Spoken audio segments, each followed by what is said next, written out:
Good morning, afternoon, and evening to wherever you're calling in from. Thanks so much for taking the next hour out of your day to share some time with Josh and I around Microsoft and how you can implement some strategies across three real pillars: margins, management, and then ongoing maturity. And we hope you get a lot out of this webinar. I would premise it with, if you've got any questions throughout, please do pop them into the chat. We've scheduled some time at the end to go through that. But if it makes sense and we can do, we'll just try and weave them in and try and do this in a bit of a conversation format. In terms of who's presenting today, so my name is Adam Ross. I'm one of the two co-founders of a company called Cloud Olive.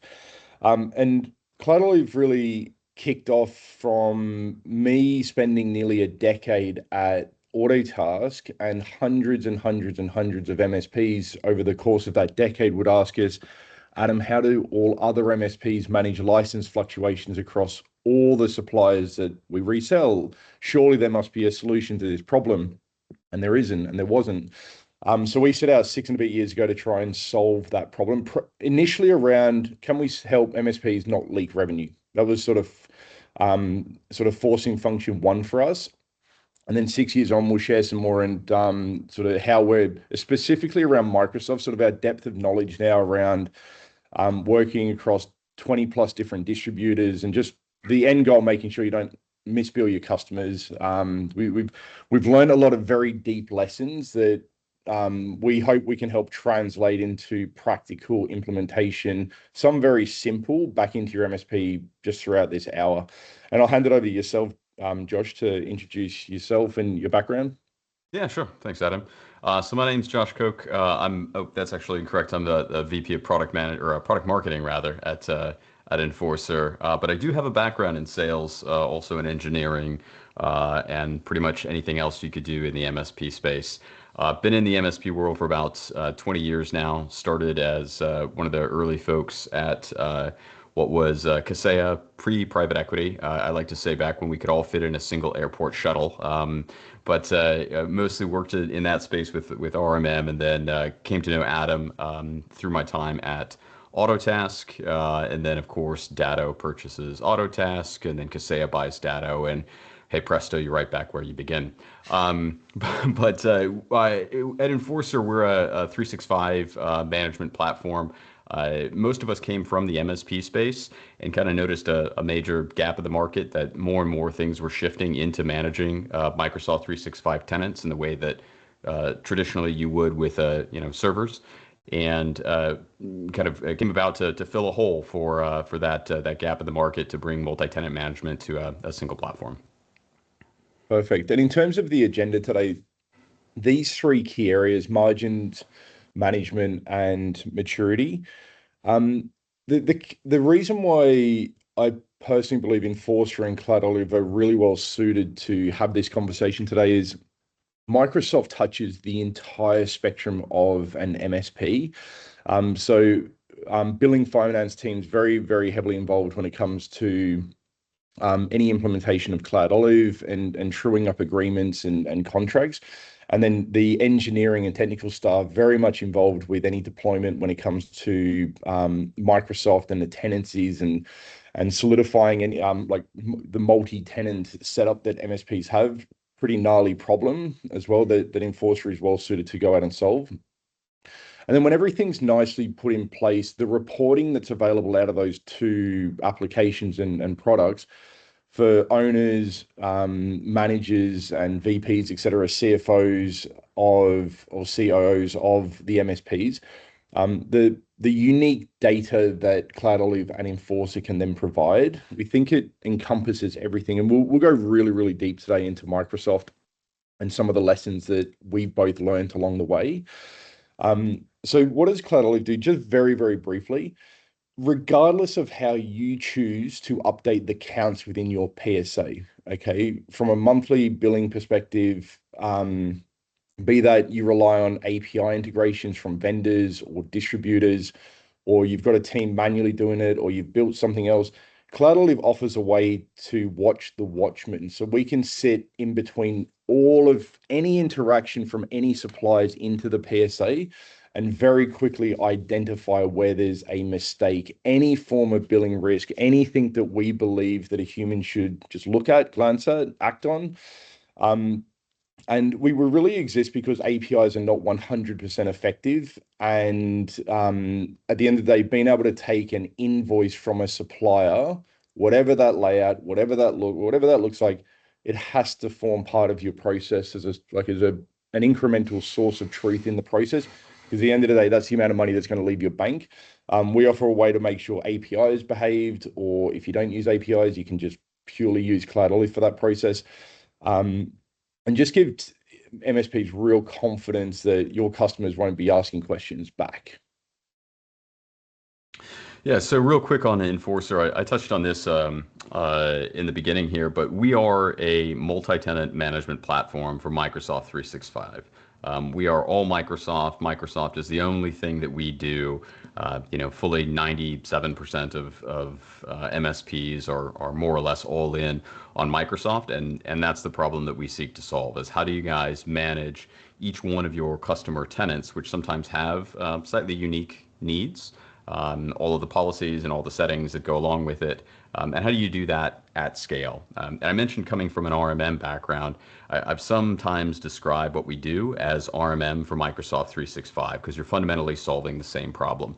What is common across all of my customers, every single one of my tenants, and how do I manage that at scale without having to go tenant by tenant by tenant by tenant by tenant to adjust the policies in the same way that you traditionally would have dealt with things like, security patching each time there's an update from Microsoft or there's a threat that you need to deal with.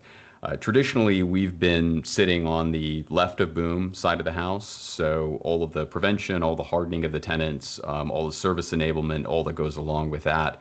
And we've recently expanded into the right of boom side of the spectrum. So your threat detection response, telling the whole story of how a breach occurred, how lateral movement occurred, how privilege escalation may have occurred, even going back 6 months prior to when you took ownership of that tenant. And then, most importantly, closing the loop on that. How do you go about and apply the policies? What needs to be done to secure this particular tenant in the future? So very much a one-stop shop, all the content, all the policies.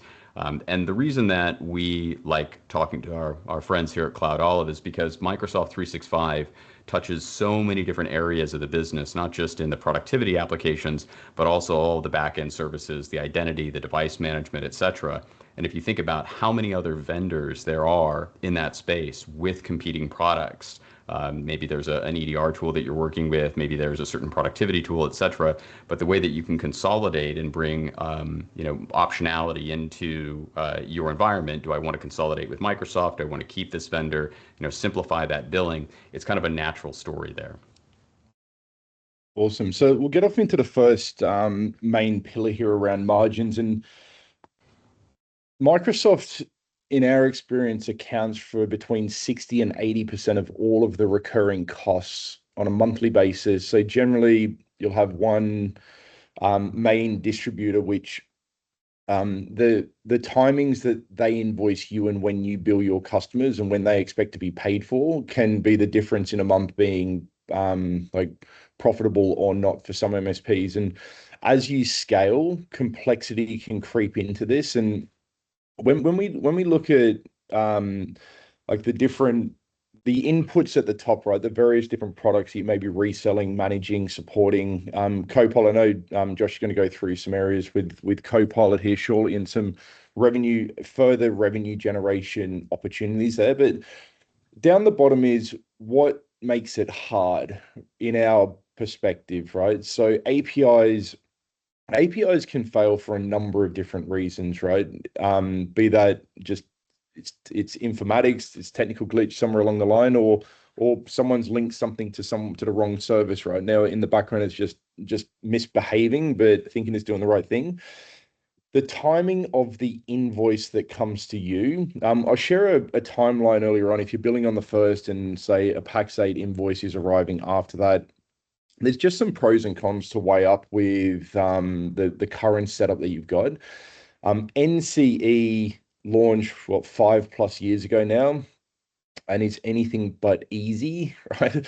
The fact there's now price increases coming every 6 to 9 months is, I think there's some on the horizon here that if those price increases fluctuate between 5 and say 33% in this next round, and it's not all licenses, depending on the timing of the renewal. So it's just difficult. And the thing is, if you're making between 16 to up to maximum, right, generally from a rebate 20% margin, if we get some things wrong here, it actually wipes out margin considerably. So I'm going to share two different slides here just to paint the impact, because people will go, oh, we win some, we lose some. But just having like looked at this problem now for a long time, that a really common one that's very hard to find is you buying a monthly, you accidentally sell it as an annual commit. So generally there's about a 20% swing in the cost of that.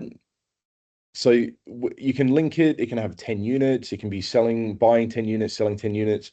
For the longest time, you can be literally making no margin on it. Best case, no margin, right? Or likelihood is you're losing ever so slightly on it each month, and it just ticks away in the background. And if you've got 100 customers and a couple of licenses per company, you're talking 200 to 500 SKUs that are moving around. You can imagine just any mapping. So the next one is more of a everyone will have a horror story where they've woken up at night and gone, oh man, we haven't billed for that thing, right? Two sides. One is if you're just buying something and forget to unbill it for 1 month when it comes to Microsoft, if you're at around that 16% margin, 16 to 17%, one missed month of revenue on this erodes 6 months of margin that you would have achieved. So think of there's a 6x multiplier on a Microsoft mistake when it comes to it. And one of the things that often is overlooked at this point when you're looking at this calculation is, what if you bill a customer for just one extra month by mistake and they go, hey, listen, you made a mistake, come back. And you're forced, like there's a force, you have to pay them back, right? Same thing, you give up 6 months of margin. The wild thing is if that ran from a Microsoft perspective for a year and then they find it and then you have to give it back, that's actually 6 years of margin then being wiped out. Or the other side with Microsoft is, and we see this all the time, is a customer renews for 12, but it actually renewed with Microsoft with 12, but they've only got 10 people. So there's 2 additional licenses there that you're sort of having to wear for the next 12 months before they can downgrade. And it's the same problem. It's all of that margin's then gone. So it's a 6x multiplier on a Microsoft mistake. And that's where it can get costly without really knowing it. So we're talking about the first sort of couple of areas of how can you maintain or protect the margin you've worked hard to secure with your distributor and with your customers. And it's tricky with just all the different moving parts. It's definitely at scale the hardest by a long shot vendor to really, really, really have total confidence around. But the MSRP or RRP change management. So in July time, in many of the markets around the world, there's different SKUs that are going to be bumping up in price again between 5 and 33%. And each of those, like the source for that, we'll come into the bottom left one here. The source of that has to be the invoice. Has to. APIs will not be like APIs help with invoicing out when they're accurate, right? But from a true reconciliation, from a balancing the books perspective, the invoice unfortunately can also even have mistakes in it, which is why it has to be part of the monthly process if you really, really want to have this as accurate as possible. Reverse reconciliation solves that later problem I talked about in the previous slide, where you're billing your customer for something that's no longer in the vendor portal. If it's in Microsoft, every month that's missed, then if the customer finds it, naturally there's going to be some trust that's going to be eroded in that moment, which isn't ideal. But the actual underpinning margin impact to your business is pretty vast, and it's worthwhile just recognizing that, and then spending a touch more time to guarantee that you've got it under control, ideally 100% under control, right? The NCE commits breaking apart, depending on how you have your PSA set up. We'll go through some examples later on. This to me is probably the most important decision you can, or direction you can take in trying to get this problem under control as quickly as possible, is having really uniform, neat naming conventions as products in ConnectWise or services inside of Autotask, and they're logical. If you've got one SKU for business premium, you just do a dance on the cost and sell periodically and look to do it that way. It like you can get it right, but it makes it way harder. It makes it so much easier for problems to then creep in. Um, and with these areas we've just looked at, and we'll actually give you a formula that and share maybe some extra reading material that you can take away in terms of a formula when it comes to service naming conventions. But like I'm really passionate about this part because working at Autotask for 10 years and then doing this like solving the problem we're solving, it really still to this day, like 15 plus years on now, it highlights to me that picking and maintaining the right neat service naming conventions, it solves so many problems and it helps with scale. It helps if you buy an MSP in the future or you get acquired and you need to be merged in. All of those problems can be solved way easier if you've got neat naming conventions that can then scale. I think Ali may have just shared a link into the chat. So when it comes to Microsoft, right, however you are trying to like have confidence, as close to 100% confidence as possible, what were the four different areas that you need to look at? Okay, one would be we're buying something. Is there an active thing in our PSA that is at least getting billed out and it's not set to expired? Like number one, because that's a major gap if it is. Number two would be, are our unit counts accurate? Of course. Number three would be, is our MSRP or RRP matching our sell price out of the PSA? And then last but probably least, but not last but not least, would be, are our unit costs actually accurate between like the vendor unit cost and the unit cost within our PSA? So this one screen here is one page within Cloud. If you for Microsoft specifically, it's the same for every vendor, but for Microsoft that we talk about here, they're the four key areas. If you can keep those under control, it gives everyone real confidence that nothing's going to slip, right? We just offer a very clean interface that gives you those four parameters, and then the user acts on, yep, I accept and fix it, or no, I'm actually going to wait. There's a reason for this. Leave a note, pass it, etc. There's all the edge cases that MSPs exist with, but if we can elevate it, our users can then act on it. So Josh, I'll hand it back over to yourself in terms of margin, specifically around what you're seeing your partners have some real success with. I note here that this is specifically referring to business premium. Can you just talk through exactly what business premium means to MSPs if they may not fully Yeah. understand it? Yeah, sure. And look, I can understand if you don't fully understand it, you need a PhD to understand Microsoft licensing sometimes. There's entire websites dedicated to it. 365 maps being one of them that we use internally as well. But the short version, and I'm gonna cop to my biases here, but I think that Microsoft's Business Premium SKU is probably just about the best value that you're going to get in the SMB space as far as security and productivity goes, and it's where most of our partners tend to gravitate towards. I think last time I looked at our breakdown of the something 1,300 MSPs and 80,000 some odd tenants that they represent, it was somewhere around 78% of them are using Business Premium, and then the rest are Business Standard and a mix of a couple of the E3, E5, and frontline worker licenses and so on. But the reason for that is, from a security perspective, getting you all of the Entra P1 elements that you need for conditional access being the big one. And that tends to be the big driver. And then there tends to be a lot of things that get overlooked. The number of MSPs within that base I talked about that are going all in on Intune is a smaller number. The ones that are actively making use of Defender for Business, Defender for Cloud Apps, Purview, and so on, like it tends to fall off a fair bit. And it's not necessarily because these are bad solutions by any stretch of the imagination. If you look at Gartner Magic Quadrant, for example, for Microsoft security products, they have been consistently up and to the right for the past decade and a half, to the point that they are top level solutions now, or highly regarded solutions in their category.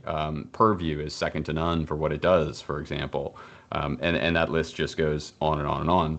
The reason that a lot of MSPs go to third-party tools and haven't really consolidated around Microsoft is actually, if you wouldn't mind hitting the next slide, Adam, the problem that I talked about earlier, which is the multi-tenant challenge.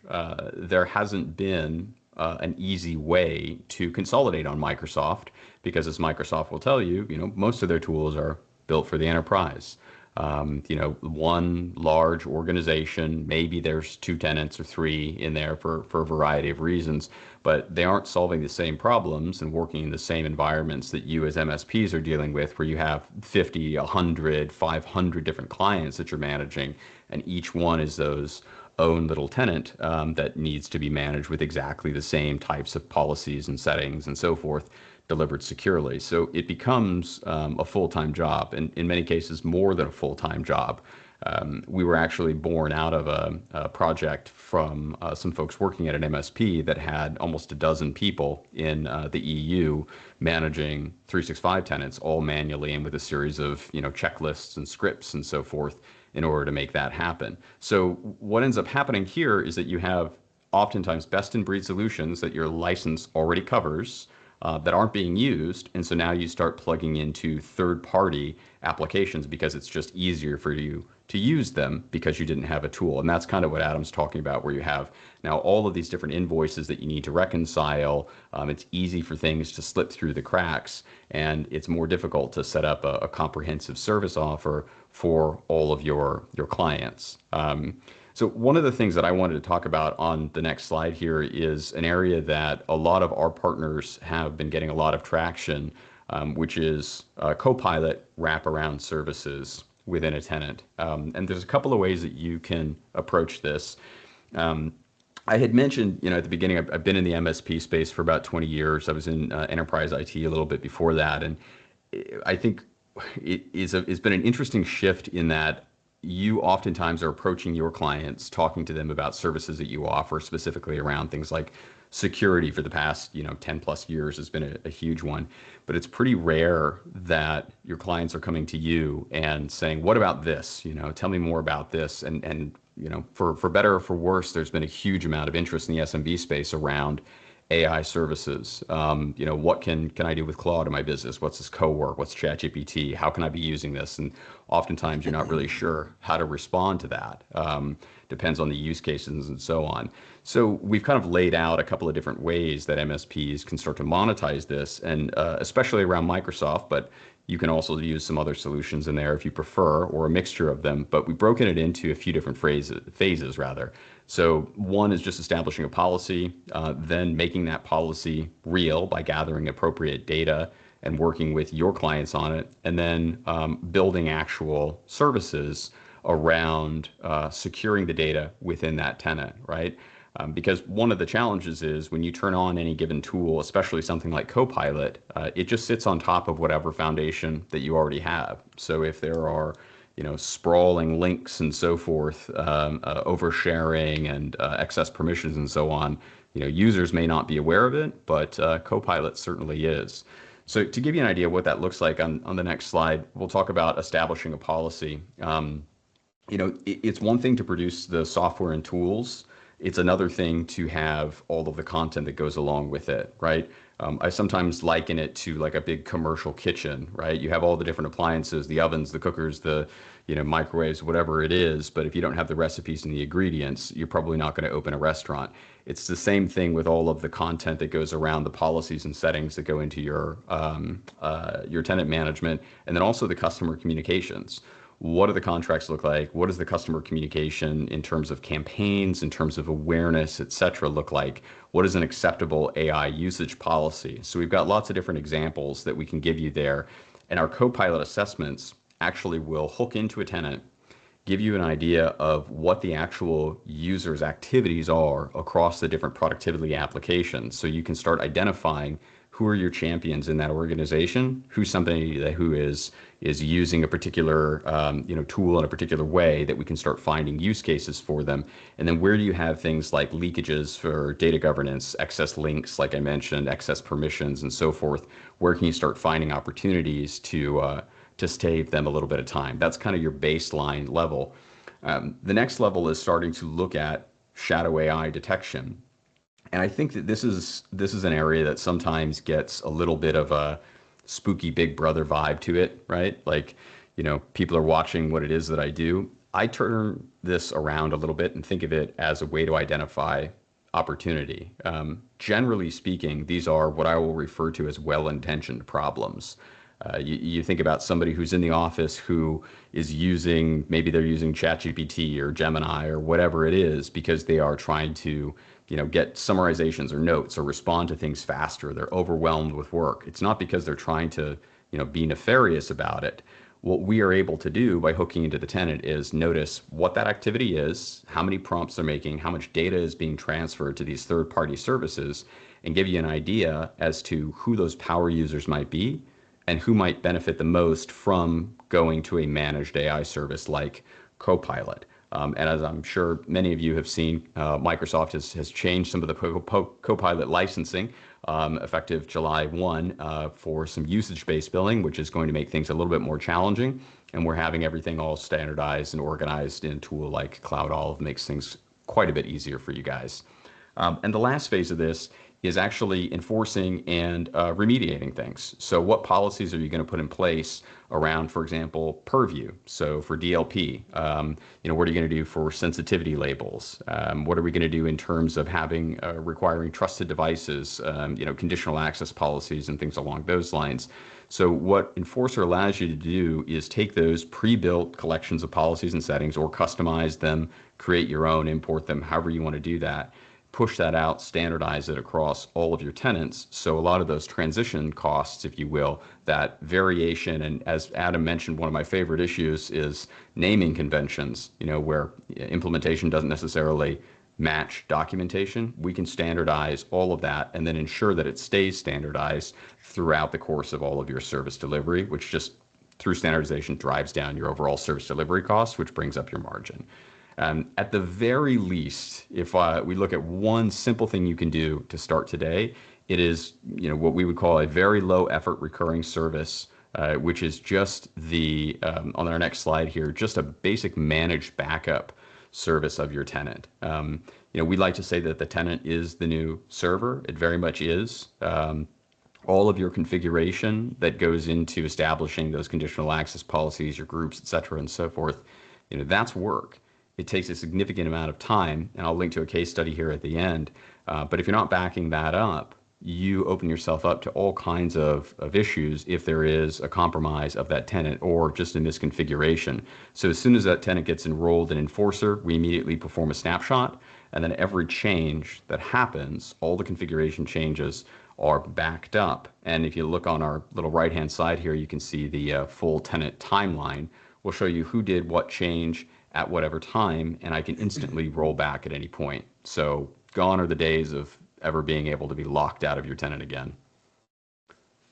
Can I ask a quick question? So we see, because we reconcile the Enforcer invoice, so we see the growth that's happening across the globe, right, with our joint partners. And they might start month 1, 5, 3 tenants, 5 tenants, whatever. And then next month there's like 80 tenants all of a sudden. They've clearly gone, so yeah, we need it all. Like something's clearly happened in between. Is this generally the mindset of the first 5? What would you suggest that a net new partner of Enforcer? Because we just see the month 2 impact or growth, or it's just like obviously get it all in. Someone's made that call inside the MSP. Is it generally the conversation that they're having with their customers, or something else? Yeah, it's kind of twofold. Like anything, whenever you've got a relatively new product in a category, people are rightfully perhaps a little bit arms length skeptical. I know I tend to be a little, hands over my ears when a salesperson's talking. I deal with our own vendors, and I'm subject to that as well, and that's fine. Trust but verify.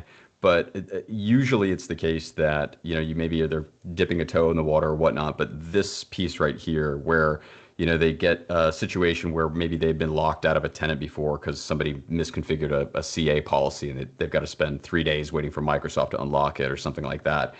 The first time that it saves their bacon and they simply hit the little revert and they're back in 2 seconds without anybody noticing it, or insert other thing like that, it tends to be a pretty quick conversation to say, I don't really care if my customer pays me. This is cheap insurance for me to manage the tenant. The other really useful one is if you kind of go, you don't need to go back in the deck here, but if you remember back to the slides I was showing with like the Copilot shadow AI detection as an example, or finding the use cases based off of user behavior, the data that we start to unlock for the MSP where they can have really useful conversations about productivity as opposed to, Yeah. scaremongering, we're going to lock you down or the bad guys are going to come. Like that's just incredibly useful and valuable to the end clients.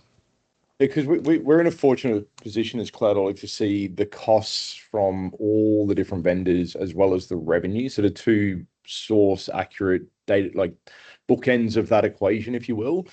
And then the margins that you make in Microsoft, 16 to 20%. And then the margins that we've seen like some enforcer partners make on top of that.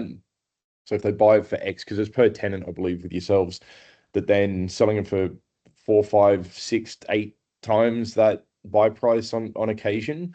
And it's clearly just solving a gnarly problem for both end client and also the MSP. Um, Yeah. Yeah, but boy, yeah, and you it's sitting on both revenue and cost side of the equation there, that's some valuable information. I think if anybody was looking for someone to maybe get a few drinks into and see if you can't spill the beans, it's probably Adam. It's fine, and as many people know, I like a cheeky drink as well. So, but yeah, we're very fortunate to see when vendors are behaving and or not, and also when we get guidance questions from partners, it's like, yeah, well, this is what we know, or hey, send that distributor and quick email and get an extra 4 grand margin immediately. They're taking you for a ride. Like it's happened Yeah. many, many, many times. Just because we spot the patterns now, like something seems a little bit off.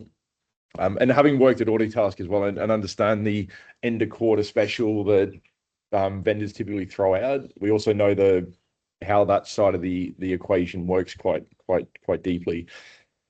That's cool though. So we'll go into the management side of it. Um, the setting Microsoft up, PSA in general, right? But Microsoft and like the number of moving parts. I just want to share a couple of slides here, and something we've been thinking a lot about of late is an MSP can generally put yourself in this equation, right? There's a lot of MSPs that bill out on the first of the month, which is great, makes a lot of sense, right? And also if you're running ConnectWise and got that auto feature, you sort of you sort of got to do that as well. And I think I know why that is, just the way their API actually behaves, that you sort of need to follow that suit.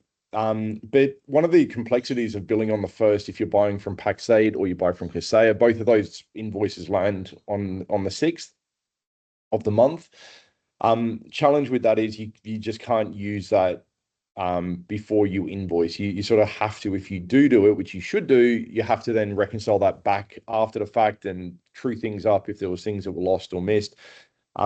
Depending on the terms you've got with your customers. So there's some MSPs who have credit card on file, which is awesome, and then there's some that offer 30 days or some even extended terms. To me, what's important, however you do it, it doesn't really matter, but however you do this is before, we'll just use Paxate here, right? But before you are needing to pay for the Paxate bill, you want to have all of the revenue in, ideally within the 1 month. So it's just easy to close out the month early on in the next month. Okay, very early on, and give yourself time. So what this approach, essentially, if you want to do it accurately, you have to reconcile Paxate in this case twice. The point in time, hey, did the APIs behave? There's a report for that. And then after the fact, hey, was there any mistakes that were introduced in the invoice itself? Maybe, maybe not, hopefully not. and then back bill those changes. So there's essentially an additional step here in order to get the bills out the door on day one. The other thing is, if you are looking to run a tight ship around closing out last month, it does introduce an additional complexity or moving parts, if you will, to get the invoices out while trying to close the reporting for the prior month. And one thing just to consider, some other MSPs, right? An alternate rhythm here. Like again, the goal is it really doesn't matter, but thinking about it, the block of time here of 30, 31 days, whatever it is, the time that you get your cash in prior to when you actually have to bill to your clients, or sorry, you have to pay your vendors, the main vendors, and some vendors may bill you really late in the month. But what you want to do is always focus in on the 80/20. What's the timing of your distributor and how does that actually impact cash flow? How can you use it in your favor? So there are some distributors, not many, but there are some distributors who offer really, really, really good payment terms, like up to 45 days, I heard just this week, right? And the whole aim of this is to have you as the MSP, ideally again within 1 month, be able to control this. So what we've got here is actually billing it out on the 10th using the invoice once for all the different things. You might have 95% of all of your actual costs delivered to you by the 6th or the 7th of a month. Maybe the weekend's there, you pick it up on the 8th, right? There's a couple of days where you can do things once, do it well, bill out. If you've got around 14 days payment terms on those things, your customers won't be asking as many questions because you're pulling it from the source data. They pay you, happy days, right? The other thing with Microsoft is, when we speak, one of the questions we ask when we're onboarding a new partner, we've got a sort of a 20-question questionnaire which just dissects everything. But one of them is, what do you do with the prorate changes during the month? And probably around about 75% to 80% of MSPs will go, we try to bill everything as it's getting as the moves, adds, and changes are getting made.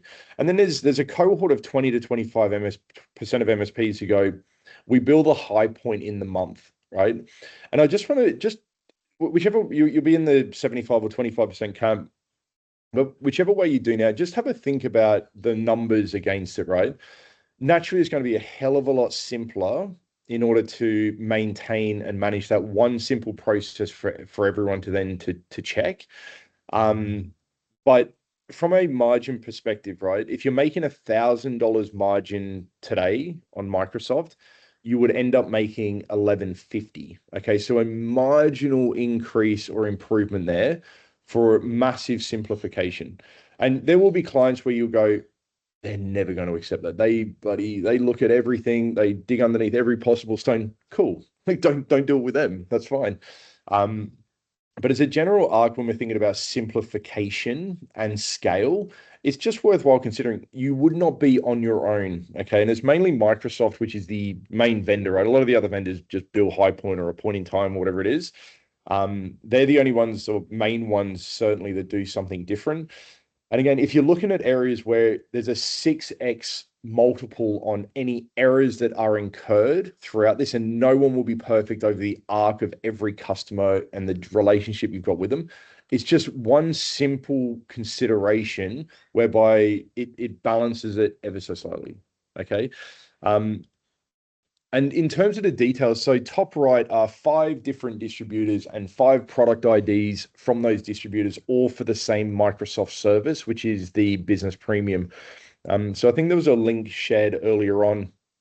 It goes through a blog. It's much more detailed in terms of why consider this type of thing. And when we sync a new PSA to Cloud Olive, and we've got a view that just looks at all recurring revenue items and contracts, et cetera, in one place, we know within a glance whether or not month end for that MSP is difficult or that month end is manageable. And we can pretty much infer before we actually take invoices from the distributors. It's like the naming conventions are such an important story when it comes for scale and for making things simple.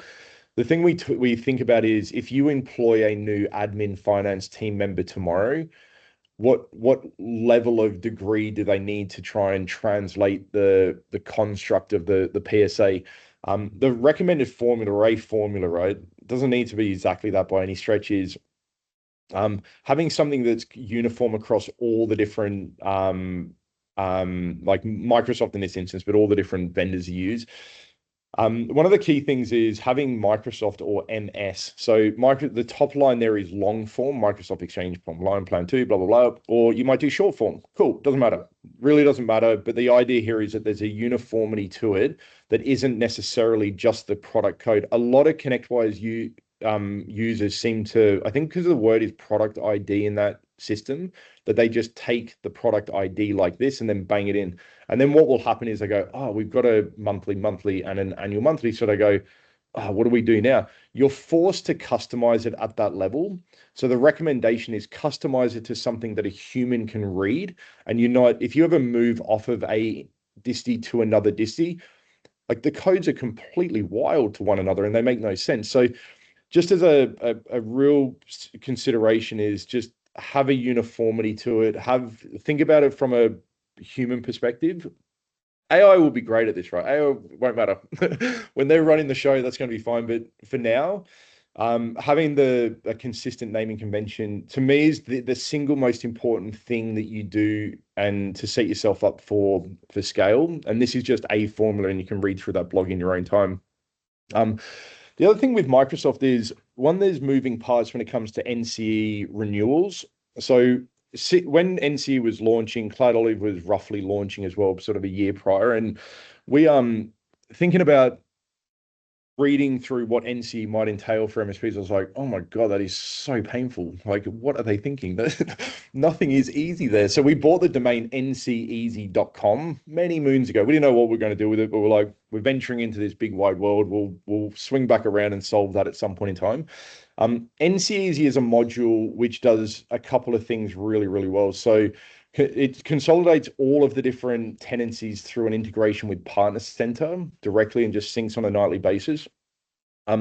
Being able to then quickly filter on annual commit SKUs and then being able to sort by expiration gives you a chance to go, this is the next cab off the rank. In the unassigned column there, and any of the blue buttons actually has the list of individual users that is actually currently assigned to that license. Okay, so the combination of these things, if you're doing any user-based billing, and that is one thing I should have mentioned, if you're doing user-based billing, definitely build that stuff on the first. Highest margin, easiest to reconcile. You need a count, right, to be able to build that. Actually, generally the assigned count of things at a point in time. This can offer that data set or however you're accessing it. But from a cloud subscription perspective, just forcing that out on the first, there's just pros and cons to it. That's all.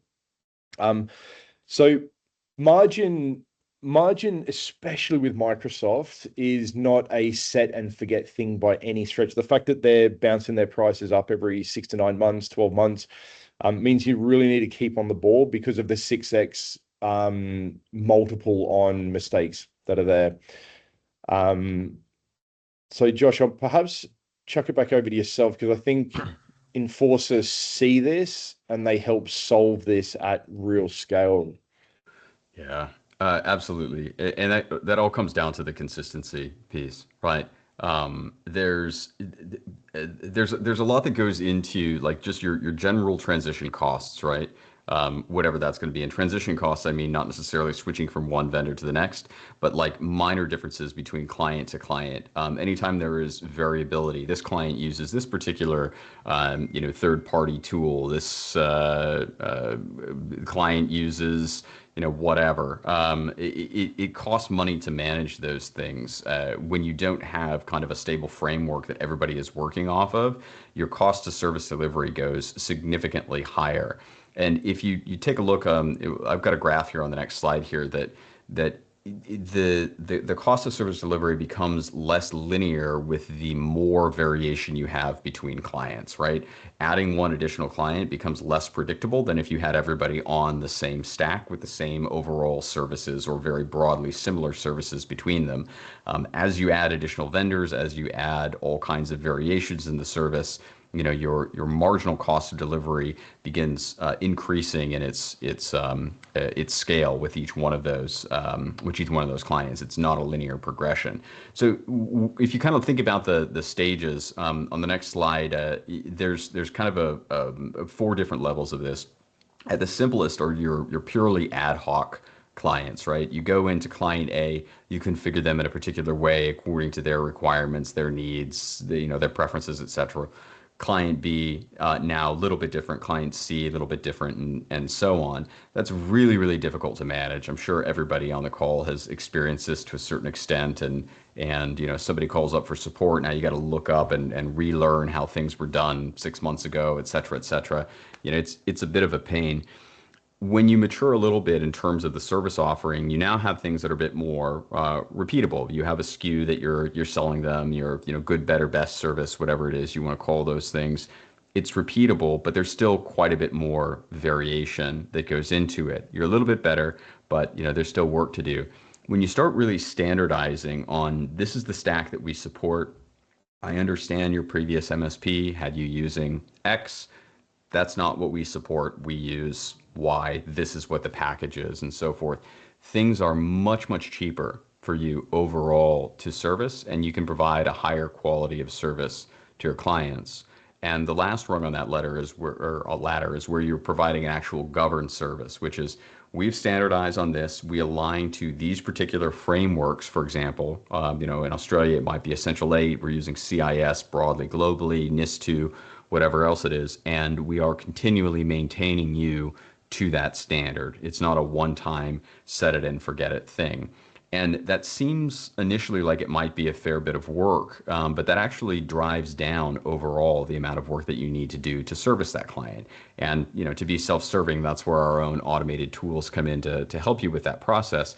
But by reducing that complexity and reducing that variation, you're able to keep your margins significantly higher than if you're constantly running around trying to figure out what's what and what needs to be modified.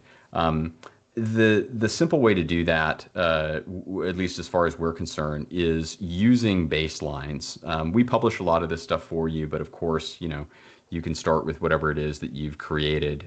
We like to try and chop these things into really manageable chunks. So we have what we call our blueprint baselines. If you want to do this on a per product basis, so maybe we're going to roll out Intune or Purview at these clients, subscribe to the baseline. It's all fully documented, has customer communications in it for you.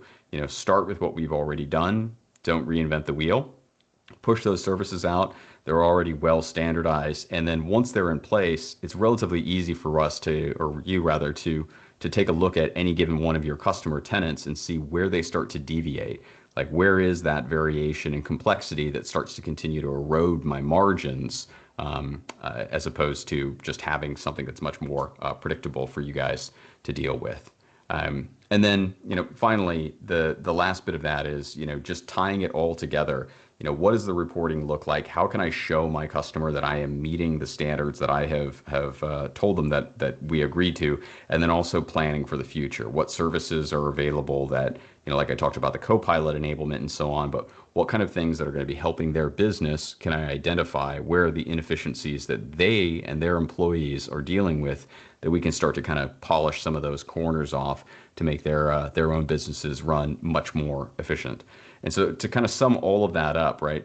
Standardization is your friend. We don't need to be so rigid as to be, wildly inflexible and problematic, but the more that you can standardize, the more predictable your revenues are, the more predictable your costs are to service your clients, overall better service that you are able to deliver, and then your revenue, your profit rather, scales much more linearly with each additional client that comes on board, as opposed to kind of this irrational or regular, I should say, variation as you try and smooth those things out a little bit more.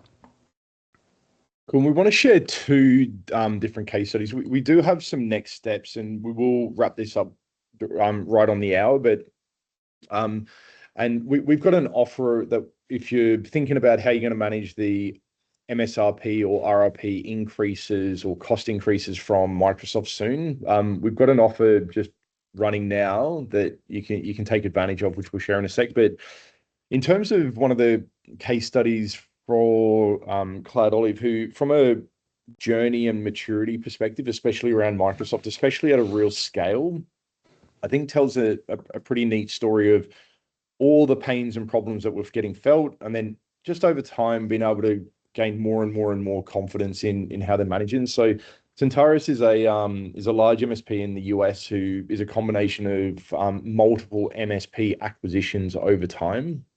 And when we present on that simply because they've got the most complex, most number of naming conventions, the most, and for a 20 odd year company that's been around, very, very mature and established, it's lots of admin hands in the PSA over a long arc of time. Just the it's like complexity times by all those different variables just means it's harder to do things.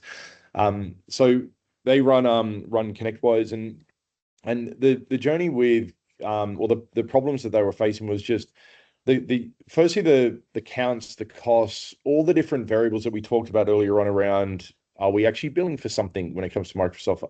Are the counts accurate? Are the costs accurate? Are our sell price accurate?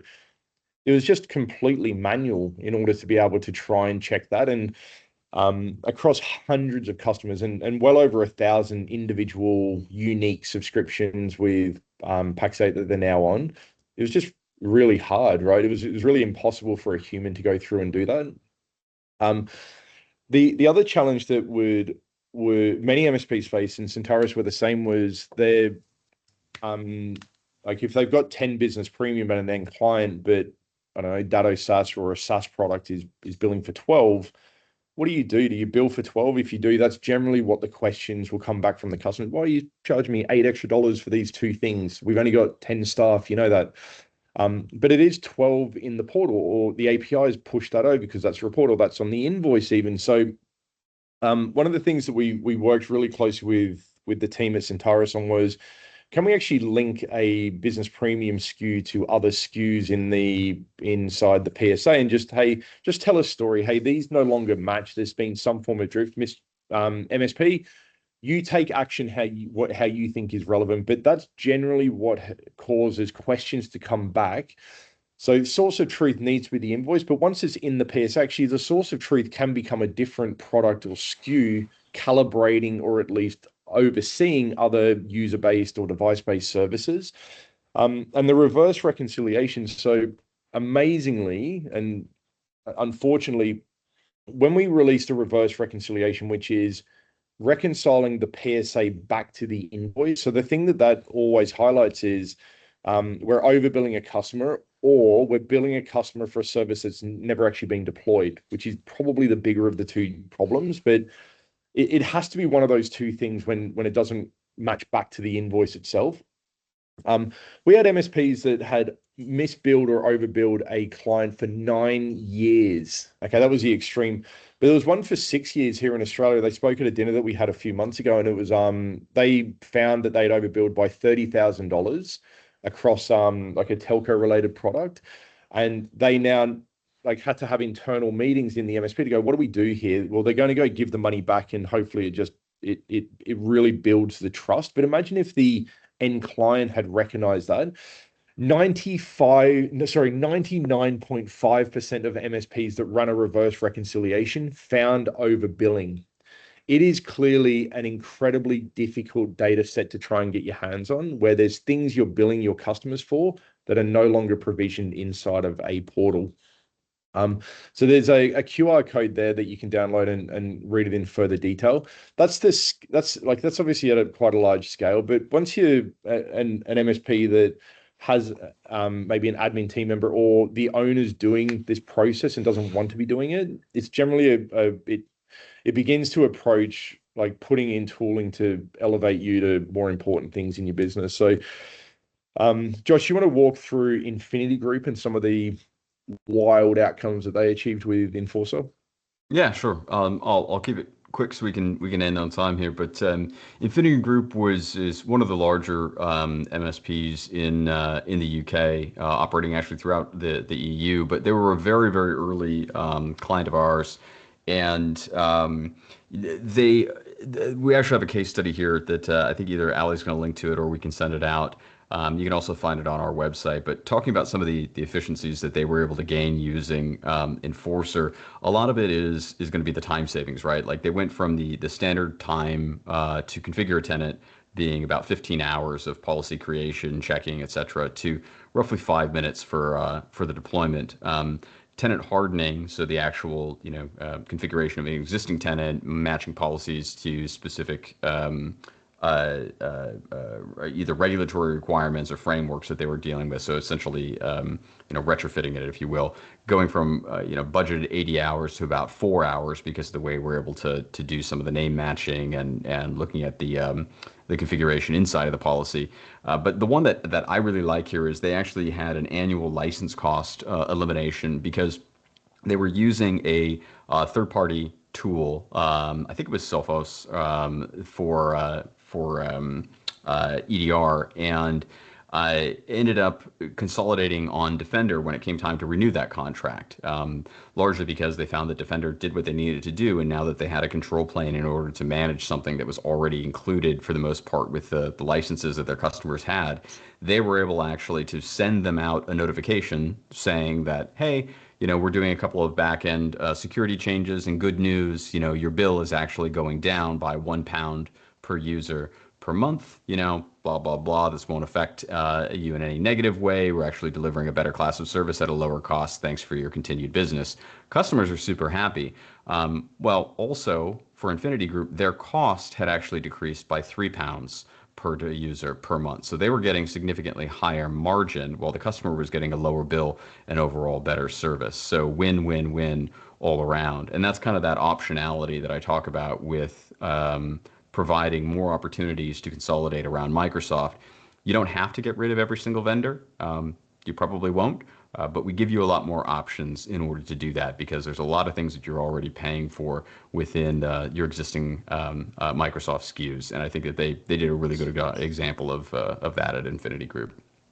Awesome. So in terms of next steps, okay, when the price increases come around, with Microsoft in particular, where Cloud Olive is looking to offer, obviously, if you're already working with us, you've got this out of the box, right? But for anyone who's about to face this challenge and wants a way to solve it, we'll essentially give you this view here, meaning invoice from a supplier comes to us. You link your PSA into Cloud Olive. Every single line item then is linked back and has a home. And then you can very easily in this view see, here's our current sell price. Here's the RRP sell price. Okay. We'll just link it. You then go in there and explore it. Prior to you push anything back, okay, and actually updating it, you can then go, this is the increase. This would be the decrease. Line by line you commit, or you just go, boom, fix it, push it all in. Okay, so get in touch with us. There's a QR code there. And throughout the month of July, which is when I believe a lot of these changes are going to be coming in, just know that Cloud Olive can offer a way to remove that headache and potentially highlight a number of other areas of improvement when it comes to Microsoft. Any distributor you buy from or direct, doesn't matter, we can feed it in. And we've also got a webinar around Azure. We haven't talked about it hugely here, but it's certainly a growing area. Every MSP has to solve how they on-bill Azure. We've seen it hundreds of different times now and hundreds of different setups. This webinar will just showcase a succinct option or a couple of options that removes a lot of the complexity for you while still providing end clients with enough detail. So really worthwhile if you're thinking about pushing Azure further or you struggle with it, like it's often thin margins, right? Then this is a good webinar just to help you out.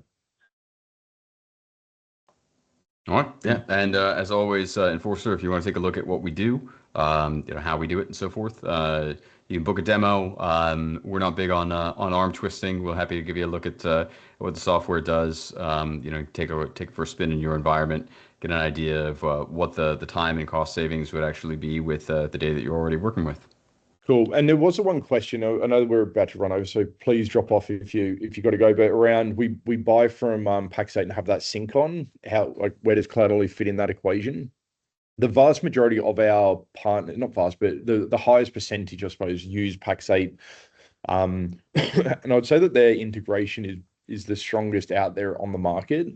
There's a few areas where we really slot in. One is how do you check it today? Like if it's a manual check or you're not checking, you should really be doing that. Honestly, there's so many things that can creep in to the into the PSA or not get into the PSA for human error, technical error, whatever.